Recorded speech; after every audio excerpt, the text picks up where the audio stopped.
Ya Tuhan, kami bersyukur di tengah keceriaan ibadah minggu pekan anak sekolah minggu ini ya Tuhan. Biarlah keceriaan dari anak-anak ini terus hadir dalam kehidupan kami. Di tengah segala problematika, di tengah segala permasalahan hidup kami yang mungkin berat, kami meyakini Engkau adalah sumber sukacita yang sejati. Dan kami mau meraih sumber sukacita itu ya Tuhan melalui perenungan firman-Mu. Oleh karenanya kami yang lemah ini memohon bimbingan-Mu ya Tuhan dalam pembacaan dan perenungan firman Tuhan. Tuhan juga memberi kemampuan untuk anak saya dalam membacakan firman-Mu ya Tuhan. Biarlah apa yang dibacakan oleh anak saya dan apa yang akan disampaikan oleh hamba merupakan berasal dari Engkau ya Tuhan dan menguatkan kami dalam menjalani kehidupan kami. Di dalam nama Tuhan Yesus kami berdoa dan mengucap syukur. Amin. Pembacaan Injil diambil dari Injil Matius 7 ayat 12. Bacaan diambil dari Alkitab Terjemahan Baru edisi 2. Segala sesuatu yang kamu kehendaki supaya orang perbuat kepadamu, perbuatlah demikian juga kepada mereka. Itulah inti Taurat dan Nabi-Nabi. Demikianlah sabda Tuhan. Yang berbahagia ialah yang mendengar firman Allah, menaruh firman itu dalam hatinya, terlebih melakukannya dalam kehidupan sehari-hari. Haleluya.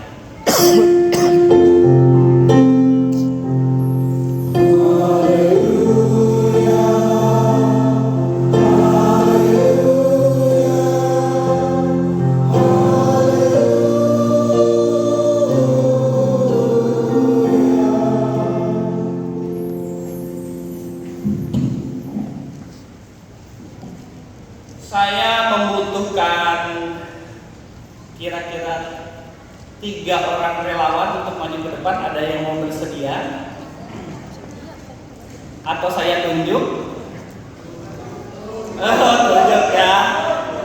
Anak sekolah minggu ada yang mau bersedia 1 orang? Dengan rela hati, kesediaan, dengan semangat? Nggak ada? Boleh saya tunjuk ya? Yoel boleh? Yoel atau Noel mana? Ya itu bedain nih karena kembar ya. Yoel boleh maju ke depan? Boleh? Oke. 1 anak pemuda remaja. Jangan ngumpet. Saya boleh minta Kanano untuk maju ke depan ya, Kanano ya. 1 lagi dewasa siapa ya? Saya minta Ibu Penatua Sarce boleh maju ke depan. Main dulu sebentar ya.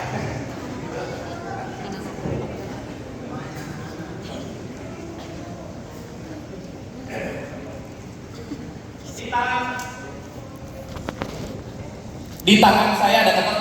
Boleh di depan sini teman-teman. Yoel, Kanano dan juga Ibu Penatua Sarce. Di tangan saya ada kertas Bapak Ibu ya. Ada kertas polos putih. Saya mau bagikan ke 1 itu Ibu Penatua Sarce, 1 untuk Yoel, 1 untuk Kanano. Oke ya. Jadi gini mainnya, kita main dulu sebentar ya. Mainnya begini. Kanano, Yoel dan Ibu Sarce,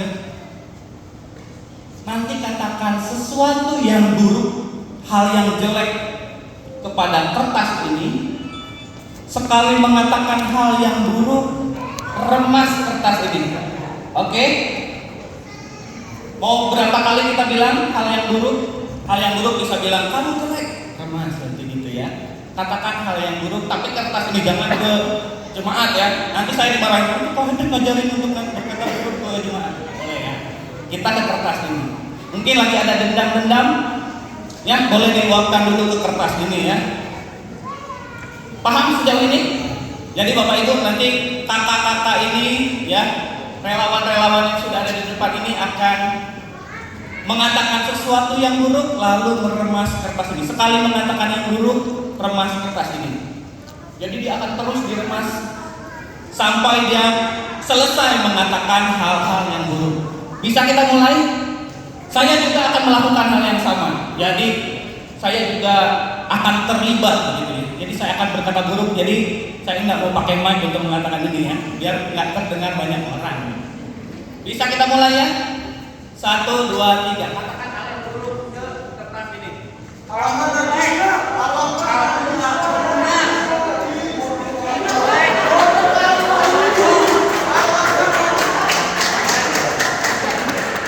Oke, ini sudah, kertas ini sudah dikatakan hal-hal yang buruk. Sudah dikatakan hal-hal yang buruk. Sekarang kita kembalikan kertas ini ke seperti semula.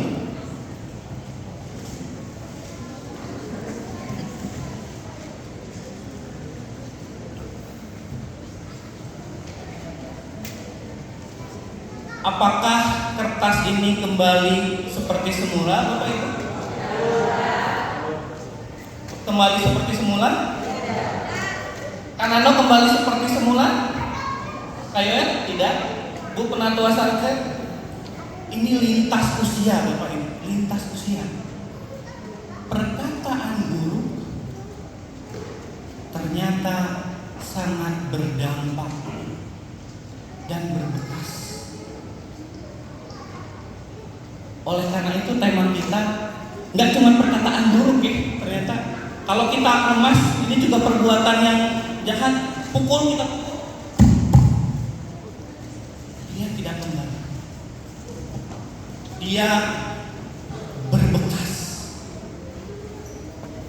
Jangan-jangan perkataan dan perbuatan kita membuat hal-hal ini kepada orang-orang lain. Silakan kakak-kakak kembali, boleh dibawa itu sebagai pengingat ya.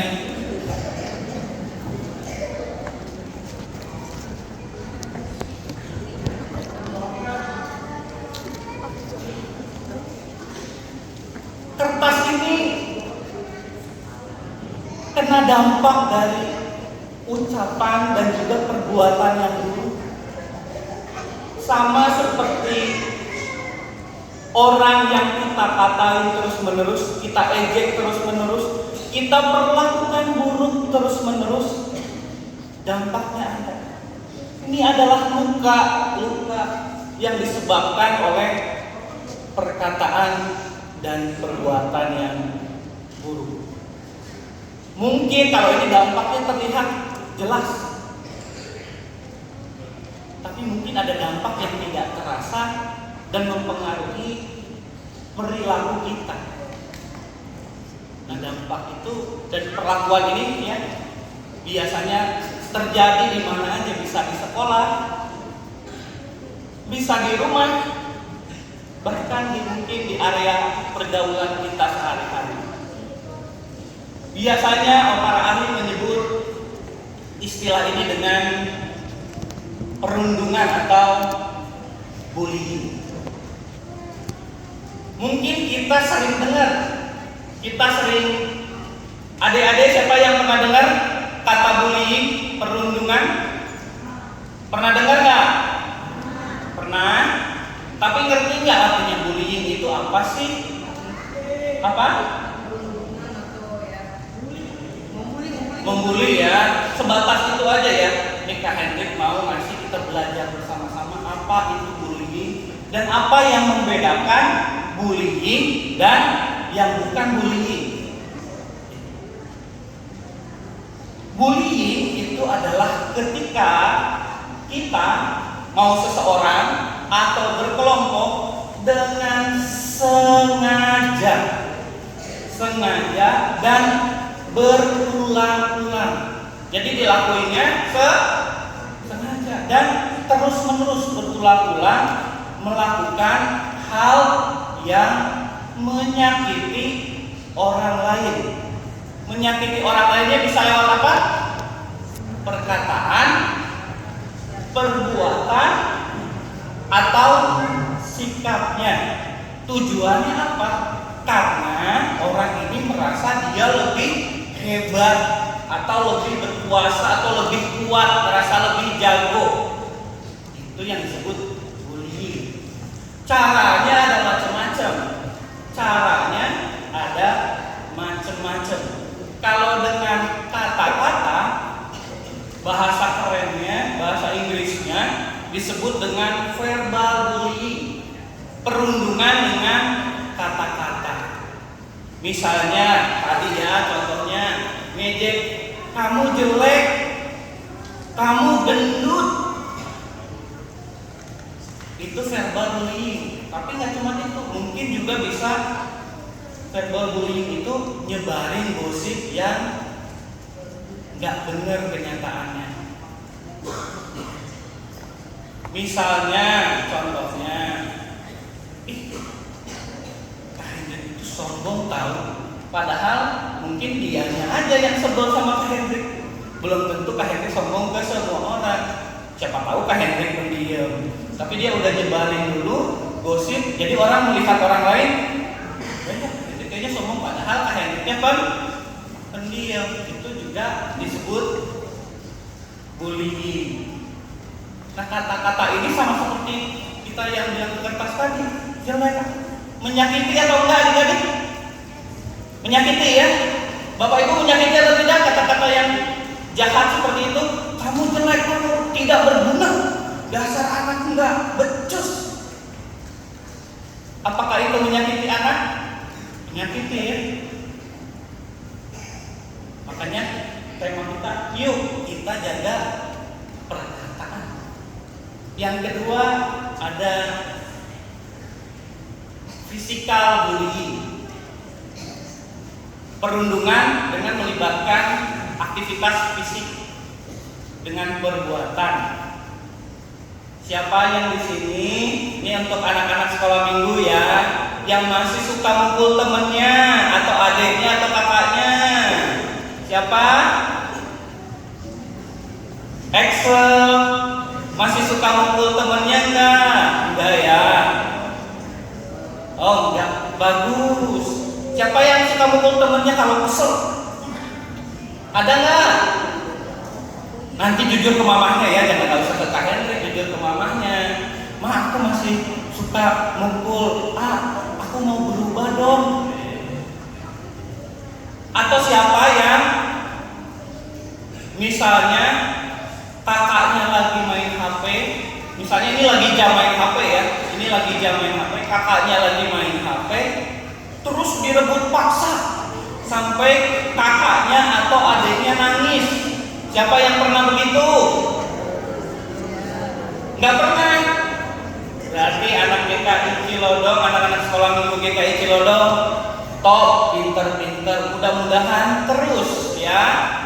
Kak Hendrik titip ke mama-mamanya, diperhatikan. Oh benar ternyata Kak Hendrik titip supaya anak-anak ini terus jangan melakukan physical bullying, mukul temennya ataupun juga merebut paksa. Ini kalau anak-anak sekolah minggu sih nggak terlalu. Mungkin untuk kakak-kakak pemuda remaja dan juga untuk bapak ibu semua. Ada juga namanya cyber bullying. Cyber bullying, bullying yang terjadi di dunia maya atau di internet. Biasanya ngirim pesan jahat, ngata-ngatain, ngejek, tapi lewat internet, bisa lewat WA, bisa di Instagram, atau menulis komentar. Misalnya ada yang lagi bikin story tentang acara kegiatan yang dia lakukan atau lagi selfie. Kamu mah wajah gitu aja atau badan gendut gitu aja, sok-sok selfie. Pemuda remaja ada yang pernah melakukan itu? Nggak pernah ya, sama kayak sekolah minggu top berarti. Berarti guru-guru sekolah minggunya berhasil. Yang terakhir ada yang namanya social bullying. Social bullying. Sosial bullying ini nggak kelihatan, tapi juga menyakitkan hati orang. Jadi sosial bullying ini ada sekelompok orang yang sengaja menyingkirkan atau nggak mau nemenin satu orang, bahkan ngetawain satu orang ini. Itu namanya sosial bullying. Sengaja dan berulang-ulang dilakukan supaya satu orang ini merasa tersakiti dengan nggak ditemenin, diacuhin, didiemin, bahkan lebih parah diketawain. Itu sosial bullying. Lalu apa sih yang membedakan? Nanti kan ada pertanyaan. Kalau misalnya ada yang orang yang benar-benar jahat terus kita jauhin, itu disebut bullying nggak kayaknya? Nah, bullying itu harus ada 4 faktor pentingnya. Kalau 4 syarat ini terpenuhi, berarti itu disebut bullying atau perundungan. Sesuatu disebut bullying atau perundungan, 1, kalau dia menyakiti baik fisik maupun hati.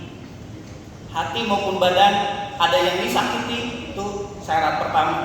Yang kedua, dilakukannya berulang-ulang.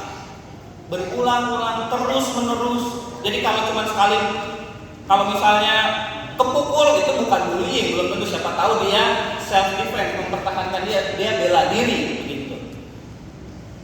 Tapi kalau dia melakukannya, pemukulannya berulang-ulang, ke sekolah, setiap ke sekolah dia ketemu dipukulin, besoknya lagi ketemu dipukulin atau dikatain atau diejek, itu bullying. Jadi ada 1, menyakiti hati atau badan. Kedua, berulang-ulang. Yang ketiga, orang yang melakukan ini pastinya dia merasa lebih kuat dari orang yang disakiti itu. Ada power, ada relasi kuasa. Biasanya yang melakukan itu lebih besar badannya atau lebih kuat atau banyak temennya. Itu biasanya. Jadi ada 1 menyakiti, 2 berulang-ulang, 3 merasa lebih kuat. Yang keempat adalah pelaku ini merasa senang kalau dia melakukan hal itu. Jadi kalau keempat hal ini terjadi, Bapak Ibu sedang melakukan bullying. Kalau 4 hal ini menyakiti berulang-ulang, merasa lebih kuat, dan kita merasa senang menyakiti orang lain, kita sedang melakukan bullying. Itu tadi konteks anak-anak. Lalu bagaimana konteks ibu bapak sekalian? Biasanya dalam pertemuan keluarga, dalam pertemuan keluarga selalu, pasti bukan selalu, biasanya ada yang mungkin sudah umurnya begitu ya, sudah umurnya, tapi entah laki-laki atau perempuan, orang ini belum memutuskan untuk menikah. Lalu dia biasanya kumpul di acara keluarga gitu ya. Terus tante-tantenya iseng atau mungkin emang berniat gitu, sering nanyain, "Le," orang Jawa, "Le, kapan nikah, Le?" Le itu panggilan akrab untuk anak lelaki Jawa, betul ya Bu ini ya? Betul ya.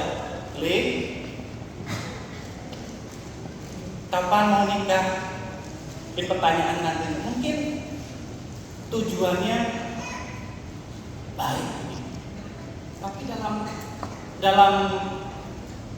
dalam pertemuan itu ada hal-hal yang tidak bisa dijelaskan oleh si anak itu. Anak itu merasa tersakiti, dan kalau itu dilakukan berulang-ulang, setiap ada pertemuan keluarga ditanya lagi, setiap ada pertemuan keluarga ditanya lagi.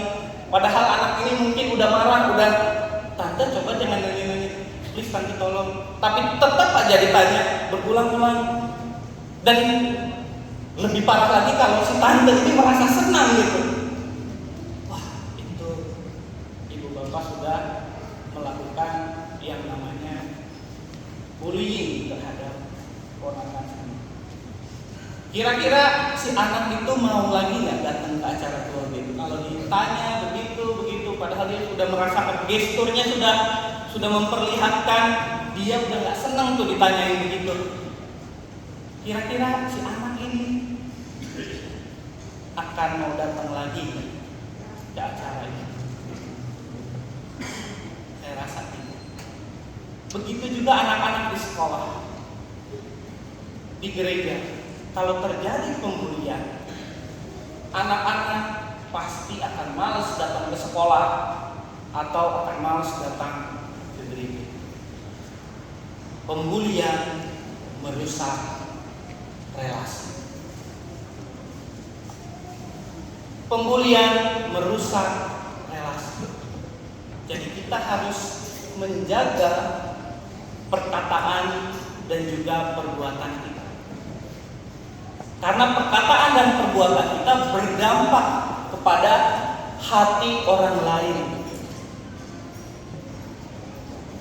Bahkan menurut penelitian psikologi, orang dewasa sekarang banyak yang mengalami luka batin, luka-luka yang terkumpul, luka batin, dan itu berdampak pada kehidupan pribadinya, dalam mereka bekerja, dalam mereka berelasi. Bahkan sampai depresi karena perilaku bullying yang mungkin kita tidak pahami sebelumnya. Kita merasa itu biasa aja, itu cuma bercandaan doang kok. Tapi karena kita mempunyai power itu dalam artian kalau kita sebagai orang tua mengatakan itu ke anak, tante mengatakan itu ke ponakan, dia punya power, relasi kedudukan, status.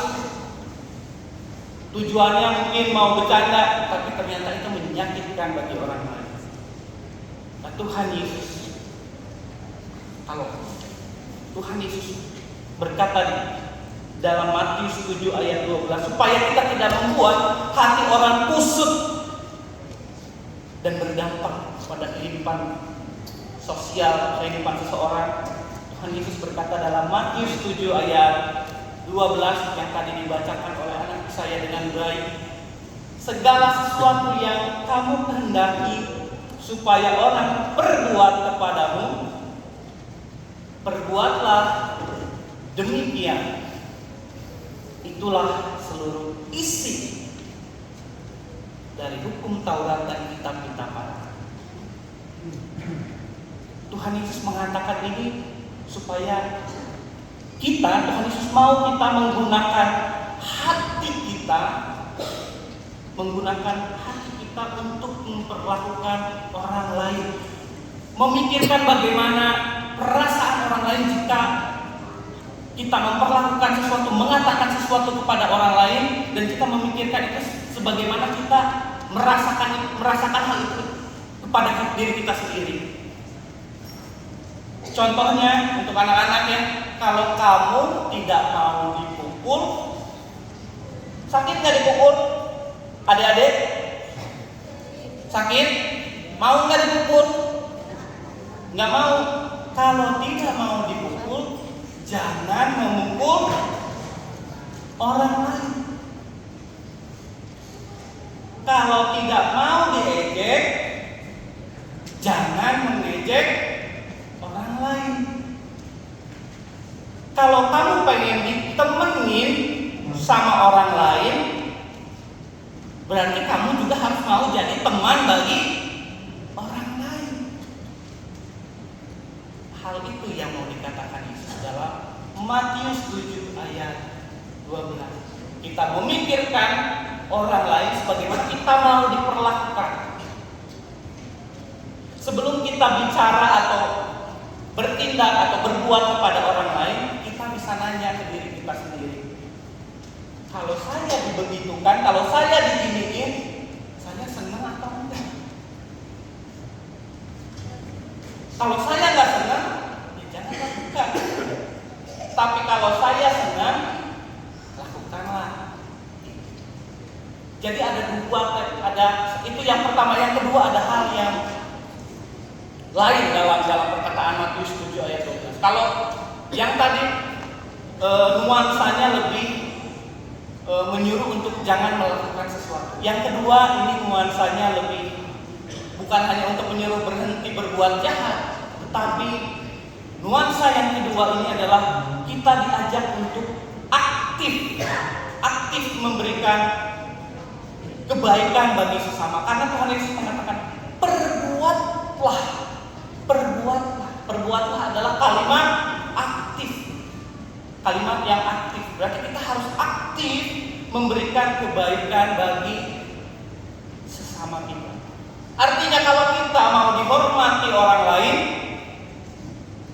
hormatilah orang lain.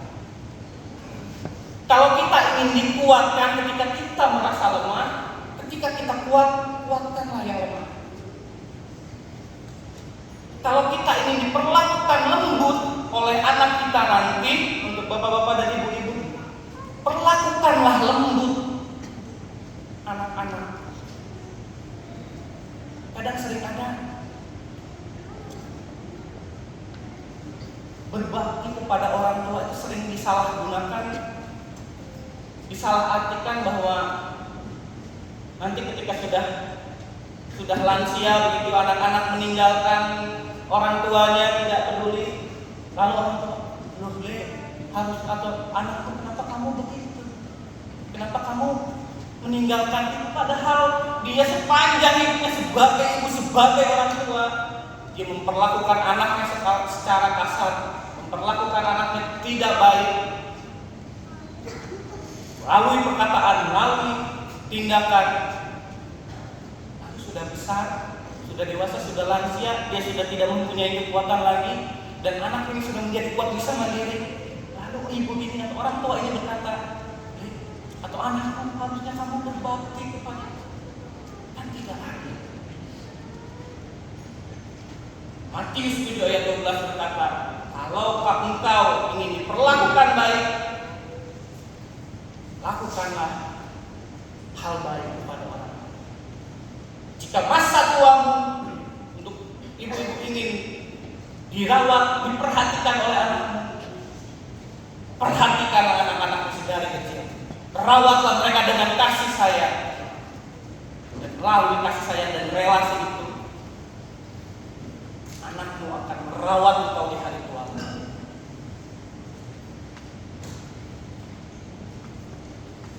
Saya mau menceritakan sebuah ilustrasi, Bapak Ibu, sebuah cerita. Jadi ada dua anak sekolah, yang dua orang, namanya Budi dan Andi. Budi ini orangnya pemalu, badannya kecil gitu ya, lemah. Nah, Andi ini suka ngejekin si Budi ini. Si Andi ini suka ngejekin, dasar kamu kurus, rempeng, lemah. Karena dia merasa si Andi ini merasa badannya lebih kuat, lebih sekar, gitu, lebih tegap. Jadi dia sering ngata-ngatain. Si Budi ini lama-lama, dia kan ini anak sekolah ya, dua-duanya di sekolah gitu. Si Budi ini lama-lama nggak mau datang ke sekolah. Si Budi ini lama-lama nggak mau datang ke sekolah. Tapi suatu ketika ada temannya yang lain bernama Reza. Reza datang ke rumahnya karena dia tahu Budi sudah lama nggak sekolah. Reza datang ke rumahnya, lalu dia merangkul, lalu dia bilang, Budi, kamu itu anak yang baik. Kita senang loh sama kehadiran kamu. Yuk main sama aku. Akhirnya Bapak Ibu Saudara, dari kalimat sederhana, rangkulan yang sederhana dari Reza ini membuat Budi akhirnya mau datang lagi ke sekolah. Hal rangkulan dan perkataan ini mengubah hari-hari dari Budi yang tadinya dia merasa dibully, dikucilkan, diejek oleh Andi. Lalu apa yang perlu kita refleksikan? Terutama setelah kita menghayati dan membaca Matius 7 ayat 12. yang perlu kita refleksikan adalah ucapkanlah kalimat yang membangun. Katakanlah kalimat yang membangun, yang penuh dengan kasih. Lakukanlah yang menguatkan orang lain. Rangkul, peluk, kuatkanlah orang lain dengan perbuatan kita. Lalu dua hal itu kita akan menjadi terang lewat lidah dan juga perbuatan kita. Hari ini saya mau mengajak Bapak Ibu semua untuk merefleksikan. Untuk anak-anak sekolah minggu, untuk anak-anak semua, jadilah teman yang menguatkan, bukan menjatuhkan. Buat teman-teman remaja dan pemuda, gunakanlah media sosial kalian untuk menyebarkan cinta, mengapresiasi orang lain, bukan cacian atau sindiran atau menjatuhkan orang lain. Buat para orang tua, mari jadi teladan bagi anak-anak kita melalui perkataan dan perbuatan kita. Anak itu adalah imitasi. Anak itu melakukan imitasi kepada orang tuanya. Ketika orang tua berkata kasar di rumah, niscaya anak itu di pergaulannya akan berkata kasar. Jika anak itu melihat di dalam rumahnya terjadi kata-kata kasar, pemukulan, maka anak itu akan mengimitasi dalam pergaulannya. Jadilah teladan dalam tutur kata dan juga perbuatan itu. Untuk opa dan oma, jangan remehkan kata-kata. Kata-kata kasih yang opa oma ucapkan bisa menyembuhkan generasi muda. Sebaliknya juga, kalau kata-kata yang dilakukan oleh oma opa itu menyakiti, maka generasi muda akan menjauh. Kita refleksikan bersama-sama di sini. Bagaimana relasi kita antar generasi. Kalau ada terjadi gap, jangan-jangan itu karena perbuatan dan juga lisan kita yang menyakiti. Jikalau itu sudah terjadi, apa yang harus kita lakukan? Mintalah.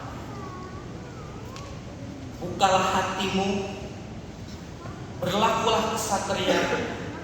Walaupun engkau orang tua merasa lebih punya power, rendahkan hatimu. Katakanlah kepada anakmu, katakanlah kepada temanmu, maafkan aku yang pernah melakukan salah. Mari saya sekali lagi mengajak Bapak Ibu semua, sebagai gereja, jadilah gereja yang membangun. Jangan sampai ada orang-orang dengan hatinya terluka seperti kertas ini lagi. Jadi gereja yang membangun, bukan menghancurkan. Mari kita menjadi keluarga Allah yang menyembuhkan, bukan menyakiti.